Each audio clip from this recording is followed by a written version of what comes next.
Green India challenge హరిత సేనలో భాగంగా Jubilee hills లో నటి యాంకర్ మహాలక్ష్మి రోజు మొక్కలు నాటారు. ఈ సందర్భంగా ఆమె మాట్లాడుతూ మాజీ రాజ్యసభ సభ్యులు జోగినపల్లి సంతోష్ కుమార్ గ్రీన్ ఛాలెంజ్ హరిత సేనలో భాగంగా మొక్కలు నాటడం చాలా ఆనందంగా ఉంది అన్నారు. ప్రతి ఒక్కరూ మొక్కలు నాటాలని పిలుపునిచ్చారు. అందరినీ చిన్న పెద్ద పార్టీలకు అతీతంగా మొక్కలు నాటే కార్యక్రమంలో ప్రతి ఒక్కరిని భాగస్వామ్యం చేస్తూ మొక్కలు నాటించడం చాలా గొప్ప విషయం అన్నారు.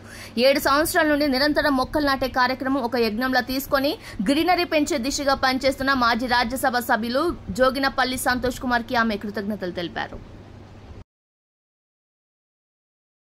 Hi, this is anchor and actress Mahalakshmi. మాజీ ఎంపీ సంతోష్ కుమార్ గారు ప్రారంభించిన గ్రీన్ ఇండియా హరిత సేన మొక్కలు నాటే కార్యక్రమంలో పాల్గొనడం నాకు చాలా ఆనందంగా ఉంది. మొక్కలు నాటడం మనందరి బాధ్యత. సో ఎవరు ఎక్కడున్నా సరే ఇంట్లో ఒక మొక్కను నాటుకోండి. ఇంకా మీకేమైనా కుదిరితే కనుక బయట ఉన్న పార్క్స్ కి దయచేసి మొక్కలు మాత్రం తెంపకండి. అయితే ఇక్కడ నేను మొక్క నాటాను.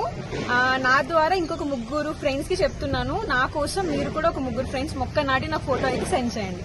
Thank you. Green India challenge హరిత సేనలో భాగంగా జూబ్లీ హిల్స్ లో నటి యాంకర్ మహాలక్ష్మి రోజు మొక్కలు నాటారు. ఈ సందర్భంగా ఆమె మాట్లాడుతూ మాజీ రాజ్యసభ సభ్యులు జోగినపల్లి సంతోష్ కుమార్ గ్రీన్ ఛాలెంజ్ హరిత సేనలో భాగంగా మొక్కలు నాటడం చాలా ఆనందంగా ఉంది అన్నారు. ప్రతి ఒక్కరూ మొక్కలు నాటాలని పిలుపునిచ్చారు. అందరినీ చిన్న పెద్ద పార్టీలకు అతీతంగా మొక్కలు నాటే కార్యక్రమంలో ప్రతి ఒక్కరిని భాగస్వామ్యం చేస్తూ మొక్కలు నాటించడం చాలా గొప్ప విషయం అన్నారు.